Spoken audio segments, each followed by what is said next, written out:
Prisons are built to keep people in. The walls tower high, razor wire coils along the fences, and guards watch every move. Yet there are those who refuse to be contained. They study every routine, bribe or trick the system, and attempt the impossible. Some dig through concrete floors, some hide in laundry carts, and some even swim through treacherous waters rather than stay locked inside. Today, we're exploring the most unbelievable prison escapes ever recorded, where inmates faced impossible odds and still found a way out. Stay with me until the end, because one of these escapes remains unsolved after decades, leaving investigators and the public with endless questions. If you love true crime, subscribe now so you don't miss next Saturday's episode, where we uncover the creepiest stalker cases that turned real, stories so disturbing they will make you think twice about who might be watching you.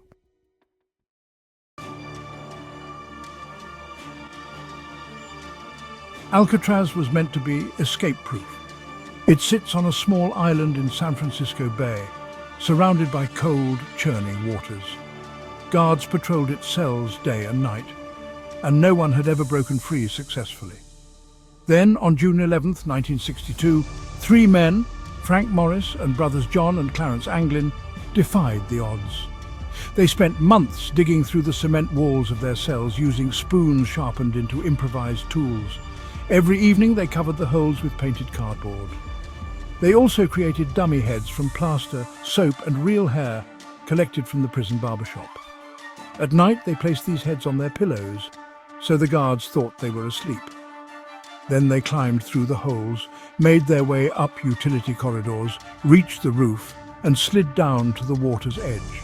They inflated a raft fashioned from stolen raincoats and slipped into the bay. When the guards discovered the empty beds the next morning, it triggered a massive manhunt. No bodies were ever recovered, only scraps of their makeshift raft. Officials insisted the men drowned, but sightings and rumors persisted. In 2013, the FBI received a letter from someone claiming to be John Anglin, saying they survived that night. Whether they made it out or not, their escape from Alcatraz remains one of the greatest prison mysteries.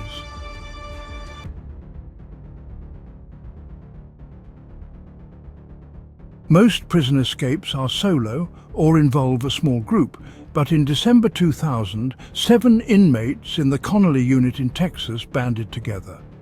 They were violent offenders, serving time for armed robbery, murder, or worse. They decided they would walk right out the front gate.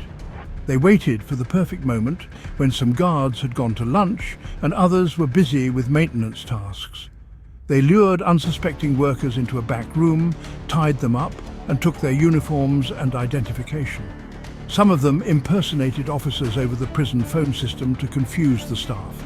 In a matter of hours, they had stolen weapons, seized a getaway vehicle, and driven off, leaving the guards bound and gagged.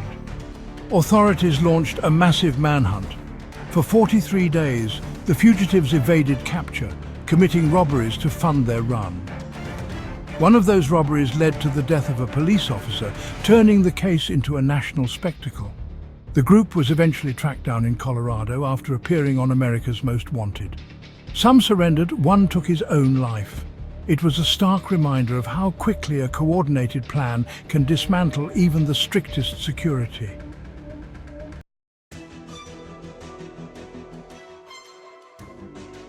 In June 2015, the Clinton Correctional Facility in upstate New York became the scene of a breakout that felt straight out of the movies. 2 convicted murderers, Richard Matt and David Sweat, spent months cutting through steel walls behind their bunks. They reportedly had help from a prison employee in the tailor shop who smuggled in hacksaw blades and drill bits. Late one night, they left dummy heads in their beds, then slipped into the tunnels behind the walls. They crawled through dark passageways, cutting pipes along the way, until they surfaced from a manhole beyond the prison's fortified perimeter. The news shocked the region, sparking a massive 3-week manhunt that brought heavily armed officers and helicopters to the Adirondacks. One inmate was killed in a confrontation, the other shot and recaptured near the Canadian border. It was proof that determination and cunning can undermine even modern security measures.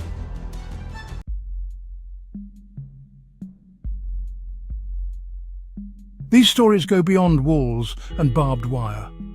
A hopeless island fortress was defeated by 3 men who may or may not have survived the frigid bay.